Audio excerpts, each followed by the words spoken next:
मी चित्रकार कसा झालो. ल म कडू यांनी लिहिलेला हा पाठ आहे. प्रसिद्ध मराठी लेखक व चित्रकार. त्यांची बालसाहित्याची सुमारे 30 पुस्तके प्रकाशित आहेत. त्यांची झाड हे लहान मुलांसाठी असलेलं द्विभाषिक पुस्तक, खारींचा वाटा हा कथासंग्रह, जॉर्ज कार्व्हर हे चरित्र, रावीचा मोर हे त्यांचे बालसाहित्य इत्यादी पुस्तके प्रसिद्ध आहेत. त्यांना 2017 साली खारीचा वाटा या पुस्तकांसाठी साहित्य अकादमीचा बालसाहित्य पुरस्कारही मिळालेला आहे व 2014 साली महाराष्ट्र शासनातर्फे उत्कृष्ट वाङ्मय निर्मितीचा साने गुरुजी पुरस्कार मिळालेला आहे. शेवगाव, अहमदनगर येथे जानेवारी 2018 मध्ये झालेल्या बालकुमार साहित्य संमेलनाचे अध्यक्षपदही त्यांनी भूषवले आहेत. निसर्गाच्या सान्निध्यात आपल्याला आपल्यातील उपजत कला शोधण्याचे अनेक मार्ग सापडतात, हे लेखकाने स्वानुभवातून या पाठामध्ये सांगितलेले आहेत. पहा विद्यार्थ्यांनो, हा जो पाठ आहे हा निसर्गाच्या सान्निध्यातून आपल्याला कसे उपजत कला मिळतात किंवा त्या शोधण्याचे अनेक मार्ग आहेत, त्या मार्ग शोधण्याचे लेखकाने या पाठात आपल्याला त्यांच्या अनुभवावरून सांगितलेली हे पाठ आहे. मी तुमच्या एवढ्या असताना जे अनुभवलं पाहिलं ते तुम्हाला सांगणार आहे. प्रथम सांगणार आहेत निसर्ग. आपण निसर्गाला कधीही विसरून चालणार नाही. त्यांच्या विरोधात न जाता मर्जीत राहणं केव्हाही आपल्याला फायद्याचंच आहे. निसर्गातून आपलं पालनपोषण होतं आणि निसर्गच आपल्याला नाना कला शिकवतो. निसर्ग धुंदाळत राहा, तुम्हाला सर्जनाच्या वाटा आपसूक सापडतील. पहा लेखक निसर्गामध्ये काय सांगतात की निसर्गाला कधीही विसरून चालणार नाही. त्याच्या कधीच आपण विरोधात जाऊ शकत नाही आणि त्याच्या मर्जीत राहणंच आपलं कधीही फायद्याचं असतं. आता निसर्गातून आपलं पालनपोषण होत असतं. आपल्याला जे आपल्या घरात अन्नधान्य येते ते कुठून येते? शेतातून, निसर्गातूनच येतं. निसर्गात आपल्याला नाना प्रकारच्या विविध गोष्टी शिकवत असतो. त्यासाठी आपल्याला निसर्गाला धुंडाळत राहायचं असतं, म्हणजे शोधायचं असतं. निसर्गात ज्या काही गोष्टी आहेत त्याचं निरीक्षण करून त्याचं ऑब्झर्वेशन करून आपल्याला त्या गोष्टी शिकायच्या आहेत. आणि त्याच सर्जन म्हणजे काय? नवनिर्माण क्षमता, क्रिएटिव्हिटी. ते क्रिएटिव्हिटी शोधण्यासाठी आपल्याला सगळ्यात पहिलं मदत करतं तो म्हणजे कोण? निसर्ग. आता तुम्हालाच माझीच गोष्ट सांगतो. पहा लेखक आता आपल्याला त्यांचीच गोष्ट सांगणार आहे. माझं प्राथमिक शिक्षण एका लहानशा खेड्यात झालं. माझं खेडं अतिशय निसर्गरम्य व सुसंस्कृत होतं. लेखक म्हणतात की माझं शिक्षण हे खेड्यात झालेलं आहे आणि ते म्हणतात की माझं शिक्षण ज्या खेड्यात झालं ते कसं होतं? निसर्गरम्य व सुसंस्कृत. घनदाट जंगलं, दुधडी भरून वाहणारी नदी, निळे डोंगर, हिरवी रान. आता लेखकांच्या खेड्याचं हे वैशिष्ट्य आहे बरं. त्यांनी सांगितलेले हे विशेष गुण आहेत की घनदाट जंगलं होती, दुधडी भरून वाहणारी नदी होती, निळे डोंगर होते, हिरवी रानं होती. जर तुम्हाला प्रश्न विचारला की लेखकांच्या खेड्याचं वैशिष्ट्य काय, तर मग तुम्हाला काय लिहावं लागेल की निसर्गरम्य सुसंस्कृत ते गाव, घनदाट जंगल, दुधडी भरून वाहणारी नदी, निळे डोंगर आणि हिरवी रान. अवघा आनंदी आनंद. अशा वातावरणात माणसातील सर्जनशीलता उफळून आली नाही तर नवलच. लेखक म्हणतात की अतिशय छान निळे निळे डोंगर आणि हिरवी हिरवी राहणं, त्यात वाहणारी दुधडी भरून वाहणारी. दुधडी म्हणजे काय की पाण्याचा रंग, तसा पाण्याला रंगच नसतो, पण खूप जास्त पाणी वाहायला लागलं की त्यातून काय होतं की फेस निर्माण होतो, दुधासारखा वाटतं. आणि काय होतं की अतिशय जास्त भरून वाहल्यामुळे ती नदीचं सौंदर्यच काहीतरी वेगळं असतं आणि ती जर डोंगरातून असेल तर ते पाहण्यासारखा आनंद जगात कुठे नाही. तर अशा वातावरणात माणसातील जी सर्जनशीलता आहे, जी नवनिर्माण क्षमता आहे, जी क्रिएटिव्हिटी आहे, ती उफाळून बाहेर यायलाच पाहिजे असं लेखक म्हणतात. माझा एक मित्र होता. आम्हाला खूप वाटायचं की आपण चित्र काढावीत, पण काय करणार?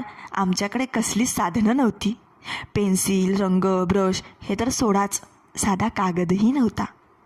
अभ्यासाची एकच वही, पाटीवर लिहिण्याची एक पेन्सिल, तिचे तुकडे झाले तरी सांभाळून वापरावी लागायची. दुसरी मिळण्याची शक्यता नव्हती. शिवाय सगळ्यात मोठी अडचण आणि किंवा धाक असा होता की विचित्र काढलेली ना मास्तरांना आवडायची ना घरातल्यांना. वात्रटपणा वाटायचा. पहा, लेखक काय म्हणतात की आम्हाला फार चित्र काढायला आवडायची, पण साहित्यच नव्हतं. पूर्वी खरंच लोकांनी खूप कठीण याच्यातून दिवस काढलेले आहेत आणि ते म्हणतात की या सगळ्या गोष्टीतून जे आम्ही चित्रबित्र काढायचो ते कोणाला शिक्षकांनाही आवडायचं नाही आणि घरच्यांनाही आवडायचं नाही. वैशाख महिन्यातलं ऊन करपवून टाकणारं असायचं. वैशाख महिन्यातलं चैत्र, वैशाख, ज्येष्ठ, आषाढ हे जे महिने आहेत ना मराठी महिने, त्यातला हा जो वैशाख महिन्यातलं ऊन असतं ना, मे महिन्यातलं, तर ते ऊन कसं एप्रिल मे महिन्यातलं जे ऊन असतं ते अतिशय माणसाला करपून टाकणारं असतं, भाजलेलं झालेलं असतं. आम्ही गावातली सगळी मुलं नदीच्या डोहात जाऊन पडायचो. अंगात गारवा भरला की पुन्हा काठावर येऊन बसायचं. नदीत जायचं, मनसोक्त पोहायचं, तिथे पाण्यात खेळायचं आणि मग थंडी वाजायला लागली की नदीच्या काठावर येऊन बसायचं. अंगात गारवा भरला म्हणजे थंडी वाजणे. काठालगत खूप खडक होते. काठालगत काय होते? खूप सारे खडक होते. प्रवाहामुळं गुळगुळीत सपाट झालेलं, लांबरुंद पसरलेलं आम्हाला तिथेच आमचा कॅनव्हास सापडला. पहा, लेखक काय म्हणतात, पाण्याच्या प्रवाहामुळे गुळगुळीत सपाट झालेलं, लांबरुंद, जिथे आम्हाला चित्र काढता येईल असा कॅनव्हास आम्हाला तिथे सापडला. या भल्या भल्या थोरल्या खडकांवर मनसोक्त चित्र काढता येणार होती, पण कशानं काढणार तोही मार्ग सापडला. आमच्या त्या भागात तांबूस रंगाचा मुरूम असतो. शिवाय पिवळट रंगाचे दगडही सापडतात. ते दगड आपटले की त्यांची पिवळी पिवळी फिक्की पडते, अगदी पिठासारखी असते. हवं तसं पाणी घातलं की पिवळा रंग तयार. मुरमाचा खडा ओला करून घेतला आणि खडकावर चित्र रेखाटणं सुरू झालं.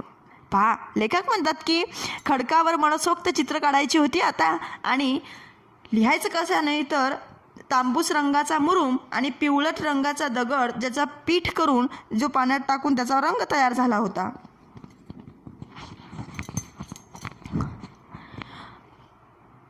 गुडघ्यावर टेकून पहा, मुरुमांचा खडा ओला करून घेतला आणि खडकावर चित्र रेखाटणं सुरू झालं. काय काढू आणि काय नको असं व्हायचं. गुडघ्यावर टेकून रेष काढण्यात दंग व्हायचो. ते म्हणतात की गुडघ्यावर टेकून टेकून आम्ही रेष काढण्यात दंग होऊन जायचो. रेषा काढावीत, हातभर पुढं सरकल्यावर मागे वळून पाहावं, तर रेषा वाळून लाल जर्द झालेल्या असायच्या. आणखी सुरसुरी यायची. तापलेल्या खडकावर टेकून टेकून गुडघ्यांची साल्टं गेलेली लक्षातच यायची नाही. लहान मुलांचं कसं असतं की ते एखाद्या गोष्टीत गुंग झाली की स्वतःच्या शरीराला इजा होते का नाही या गोष्टीमध्ये त्यांचं लक्ष नसतं, आणि तसंच लेखकांसोबत सुद्धा व्हायचं. मग उभ्या खडकावर चित्र काढणं सुरू झालं. काही दिवसांनी वाटायला लागलं की यात रंग भरावेत, पण ते कुठून आणणार? त्या दिवसात काटेसावर फुलते, लाल भडक होते. तिच्या फुलातले पराग पाण्यात चुरगाळले की जांभळा रंग तयार होतो. अरे वा, पहा किती क्रिएटिव्हिटी. काय म्हणतात लेखक की खडकावर चित्र काढणं सुरू झालं की मग काही दिवसांनी वाटायचं की आता याला रंग देऊ. मग रंग तरी कुठून आणणार? तेवढे तर पैसेही नव्हते. मग काटेसावर झाड आहे, त्याच्या लाल भडक पुढे येतात आणि ते फुलातले पराग पाण्यात चुरगाळले की त्यापासून जांभळा रंग तयार. शेंद्री नावाच्या वनस्पतीतल्या बोंड्यातला बिया भगवा रंग देतात. काही पानांचा हिरवा रंग केला, चुन्याचा पांढरा, कुंकवाचा लाल आणि दगडाचा पिवळा होताच. पहा, लेखकांनी कितीसे रंग तयार केले. मुरुमापासून लाल रंग तयार केला. त्यानंतर अजून पिवळ्या दगडापासून पिवळा रंग तयार केला.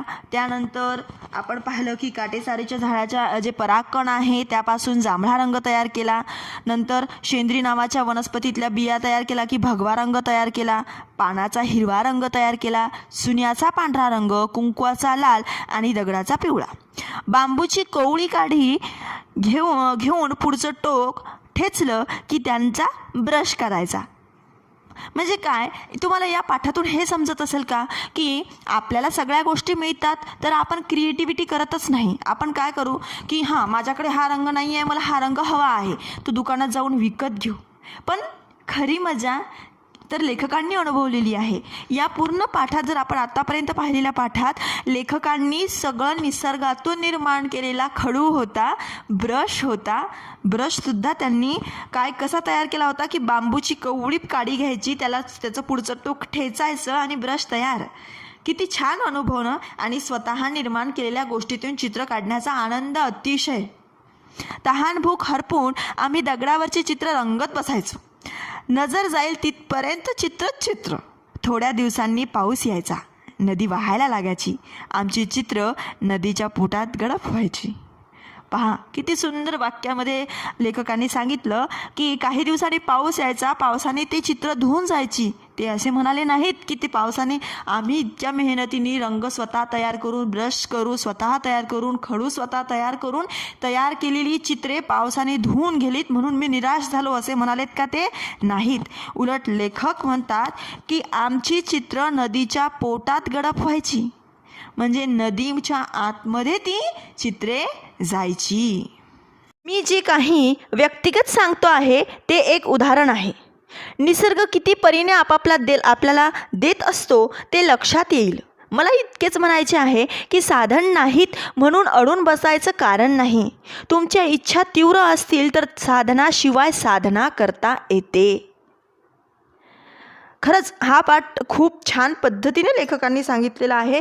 ते म्हणतात की मी माझं व्यक्तिगत तुम्हाला उदाहरण सांगितलं, ते एक कशासाठी सांगितलं की जर तुमच्याकडे आपण जर म्हटलं की मला साधना करायचं आहे, मला मेडिटेशन करायचं आहे, पण त्यासाठी माझ्याकडे कानात घालावी चांगल्या पद्धतीचे कॉर्डच नाही आहेत, म्युझिक लावावं लागेल, असं करावं लागेल. नाही, साधनाशिवायही साधना करता येते. लेखकांनी मोठमोठ्या दगडांवर, खडकांवर काढलेली चित्रे, त्या स्वतः निसर्गातून तयार केलेली रंग, ब्रश, खडू, यातून काय म्हणतात लेखक की मला इतकंच सांगायचं आहे की तुमच्याकडे साधन नाही म्हणून तुम्ही असं म्हणू शकत नाही की हे तर नाहीच माझ्याकडे, माझ्या मित्राकडे आहे म्हणून त्याने तो समोर गेला, म्हणून त्याला चांगले मार्क्स पडले, म्हणून तो जीवनात यशस्वी झाला, माझ्याकडे ते नव्हतंच म्हणून मी काही केलंच नाही, तुम्ही मला आणूनच दिलं नाही. पालकांना नेहमी आपण असं म्हणतो ना. तर मला असं सांगावंसं वाटतं मुलांनो तुम्हाला की माणसामध्ये जर उपजत गुण असतील तर ती शोधून आपण त्याला निर्माण केलं पाहिजे. जसं लेखकांनी सुद्धा सगळ्या गोष्टी निर्माण केल्या होत्या. साधनाशिवाय साधना करता येते, हे वाक्य तुम्ही कायम लक्षात ठेवावं. आता हेच पहा, श्रावण सरता सरता पाऊस कमी व्हायचा पण नदी वाहतच असायची. आमचा कॅनव्हास म्हणजे खडक, लेखकांचा कॅनव्हास म्हणजे खडक. मगाशीच पाहिलं आपण की भरल्या मोठ्या मोठ्या खडकांवर ते मनसोक्त चित्र काढायची. खडक मोकळा व्हायला पार चैत्र महिना उजडायचा. तोवर काय करायचं? आम्हाला मातीचा नाद लागला. लाल भडक मऊशार माती हाताला लोण्यासारखी वाटायची. लेखक म्हणतात की लाल मऊशीर माती आम्हाला लोण्यासारखी मऊ वाटायची. लोणी माहिती आहे ना सगळ्यांना, दुधाच्या साईपासून त्या साईला घुसळून जे तयार होतं ते लोणी, आणि त्या लोण्यापासून तयार होतं तूप. तर ते लोण्यासारखं मऊ ती माती वाटायची. हे सगळं माणसाला अनुभवण्यावरून असतं. या मराठी विषयातून तुम्हाला काय कळायला मिळेल की मुलांनो, ह्या सगळ्या गोष्टी, ह्या पाठ फक्त वाचायचे नसतात, हे तुम्हाला जीवनात त्यातून काही ना काही शिकायचं असतं. म्हणजे काय? आणि या पाठातून मी चित्रकार कसा झालो, या पाठांतून तुम्हाला असं समजेल की आपल्याला दुसऱ्यांच्या अनुभवावरून शिकायचं असतं. आणि या पाठातून तर असं सांगता येईल मला की तुम्हाला जर एखादी गोष्ट करायची आहे तर त्याची कुरकुरी करत बसू नका. ती गोष्ट करायची तर तुम्ही ते कशा पद्धतीने पूर्ण करू शकता याकडे जास्त लक्ष असायला पाहिजे. पहा आता पुढे काय म्हणतात, लोण्यासारखी वाटायची मूर्ती कराव्यात असं ठरलं. मग आता त्या मातीच्या मूर्ती करायचं ठरलं, कारण की आपला कॅनव्हास सुकायला म्हणजे खडक सुकायला बराच वेळ बाकी. पण हा मातीचा खेळही लपून छपून करावा लागेल. कधी गोठ्याच्या मागच्या बाजूला, नाहीतर गावातील मंदिराजवळच्या बकुळीच्या झाडाखाली आमचा उद्योग चालायचा. मूर्ती करून वाळत ठेवल्या की काही काळाने त्यांना तडे जाऊन ढासळायच्या. हिरमोड व्हायचा. त्यावर काहीतरी उपाय शोधायलाच हवा होता. विचार करता करता लक्षात आलं की गाईचं शेण ओलं असताना जसं असतं तसंच ते वाळल्यावरही राहतं. त्याला तडे जात नाहीत. आम्ही शेण मातीत मळून घेतलं. आता मूर्ती थोड्या टिकायला लागल्या. तरीही जास्त दिवस झाल्यावर बारीक बारीक तडे जाऊन ढपल्या पडायच्या. पुन्हा विचार सुरू. पहा,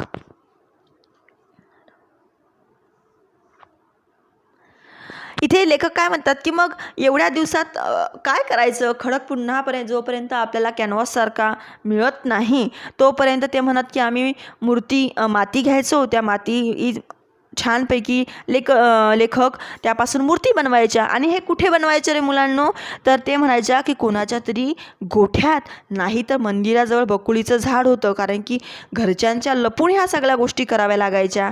आणि मग ते म्हणतात की पण त्या मातीला तडे जायचे. म्हणून मग त्यांनी शोध लावला की गाईचं शेण टाकल्यानंतर गाईचं शेण जसंच्या तसं राहतं, त्याला तडे जात नाही. गवऱ्या पाहतो ना आपण, तर त्या तड्या जातात का? नाही. मग त्यांनी ते शेण आणि माती दोन्हीही मळून घेतलं.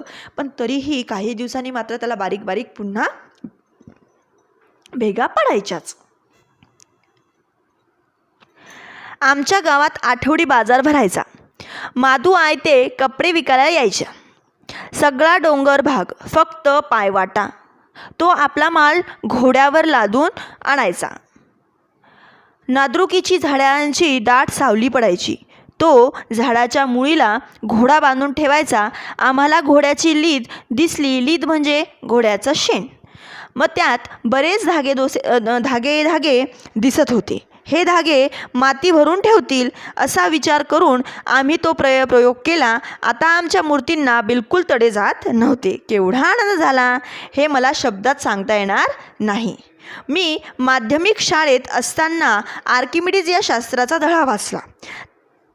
त्याला हवं होतं ते तत्त्व शोधण्यासाठी मी तो साध्या वाटणाऱ्या गोष्टीतही तो शोधत राहायचा. ते सापडल्यावर तो न्हाणीघरातून युरेका करत धावत सुटला. तेव्हा माझ्या लक्षात आलं की आपल्यालाही तेवढाच आनंद झाला होता जेव्हा मूर्तींना तडे जाण्याचं थांबलं होतं. आपल्यापुरतं का होईना, पण हा एक शोधच होता. मुलांनो, मी तुम्हाला एवढंच सांगेन की तुमच्या प्रत्येकात आर्किमिडीज दडलेला आहे. त्याला कायम जागत ठेवा. तुमचं आभाळ कायम आनंदानं भरलेलंच राहील. आणि म्हणून आपण नेहमी निसर्गाच्या सानिध्यात राहून काही ना काही नवनिर्माण गोष्टी केलं पाहिजे. काही ना काही नवनिर्मिती केली पाहिजे. आणि यातूनच तुमचं भविष्य काय होणार आहे, उज्ज्वल होणार आहे. आता पहा, शब्दार्थ आपसुक म्हणजे आपोआप, दुधडी भरून वाहणे म्हणजे ओसंडून वाहणे, तहानभूक हरपणे म्हणजे कामात मग्न होणे, गडप म्हणजे गायब होणे, हिरेमोड म्हणजे नाराज होणे आणि नाद्रुक म्हणजे पिंपरण किंवा पिंपळवर्गीय झाड.